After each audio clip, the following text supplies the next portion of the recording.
Appearing through the clouds, the snow-capped peaks of Africa's highest mountain dominate this part of Tanzania. It's a region of stunning scenery, lush vegetation, and vast skies. But Kilimanjaro's presence isn't only felt from a geographical point of view. The mountain lends its name to this hospital, located in its foothills. Kilimanjaro Christian Medical Centre serves a population of around 15 million people across northern Tanzania. Some travel here for many hours from outlying districts in order to receive their treatment. And it's to this hospital that a Northeast medical team comes at least twice a year in a partnership that's grown over 2 decades. 12 months ago, that work was thrown into sharp focus thanks to this young boy. Faraja had come to hospital with horrifying burns after falling into a fire as a result of a seizure. During its visit, the Northumbria Healthcare team carried out vital surgery, which saved Faraja's eyesight and meant he could go back to school. His progress has been a huge relief to his father, Johanna, in a country where the cost of healthcare can put a massive strain on families. How has Faraja been since his operation last year? Anaendelea vizuri, kweli hana shida. Faraja has been doing well since the last operation last year, and now the only problem is that sometimes the mouth can't close very well, but otherwise he's doing well. Now, with the Northumbria Healthcare team back in Tanzania, Faraja will have a second operation to improve his ability to eat, drink, talk and smile. This little boy, who's already been through so much in life, is taken down to theatre for the procedure to begin. Each of the patients on this ward leave an impression on the Northeast team. It's fair to say that Faraja and his father have done that more than most. Northumbria Healthcare nurse Peter Smith first cared for Faraja last year. He told me why the family has made such a mark. Firstly, I think because he's a child, and I think he has such an infectious sort of personality as well. I think that's one thing that kind of jumped out at the team when we first met him. I think the other thing is that his father cares for him very, very much, and I think wanted the best for him. While surgery will boost Faraja's chances of a bright future, there are wider benefits too.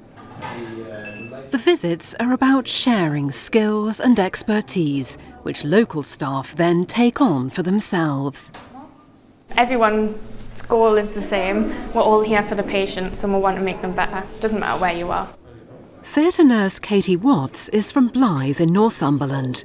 She's making her first trip to Tanzania and to Africa. The guys are amazing here and they do what they can with what they've got, and we take it for granted what we have got. With our partners from Northumbria, it will help us to advance our level in terms of providing healthcare services. So this is one of the benefits, because for us providing specialized services, this is our role, and it maintains our relevance in this country.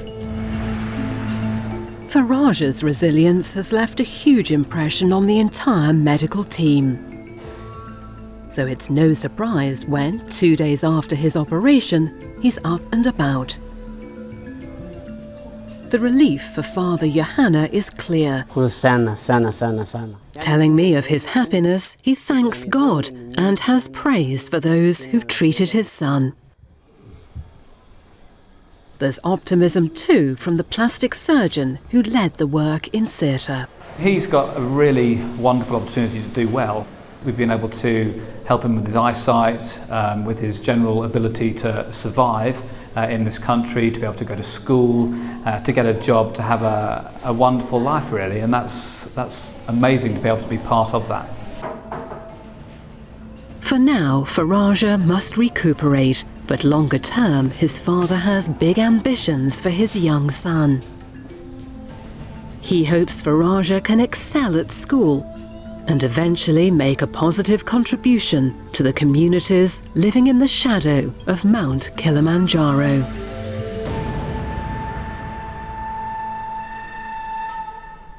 What an amazing insight, some superb work.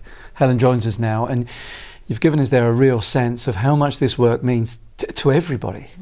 And first and foremost, of course, it has transformed life, not only for Faraja, but also his family. Faraja is one of 6 children. They live in a remote area. His father was telling me that it can take between 4 and 5 hours on the bus to get to the hospital where we were filming. Now, we first heard about Faraja's story this time last year, so it really was a pleasure and indeed a privilege for us to meet both Faraja and his father. On a lighter note, I must show you this. In common with most children, Faraja loves technology. He made a beeline for our camera. Oh, terrific. And our cameraman, Peter, was more than happy to let him have a go. He really seemed to know his way around. He knew where all the buttons were. He knew where the zoom was. He was completely at home. It's a great character. It comes across. It really does.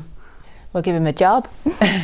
Looking more broadly at the partnership between Northumbria Healthcare and the hospital there in Tanzania, it looks like there is a huge commitment from everybody involved. Yes, and when I was there, I met people who were on the visit for the very first time, people like Katie, who you saw in my piece, and also those who've been volunteering year after year. It is worth saying that when it comes to funding, it's Northumbria Healthcare's charity Bright which raises money for these visits. And it was also striking to me how people from both sides of this partnership want it to be about projects that have a long-term legacy. So it's not about swooping in and swooping out, but about choosing projects that are going to be there for the long term to help people in that part of Tanzania.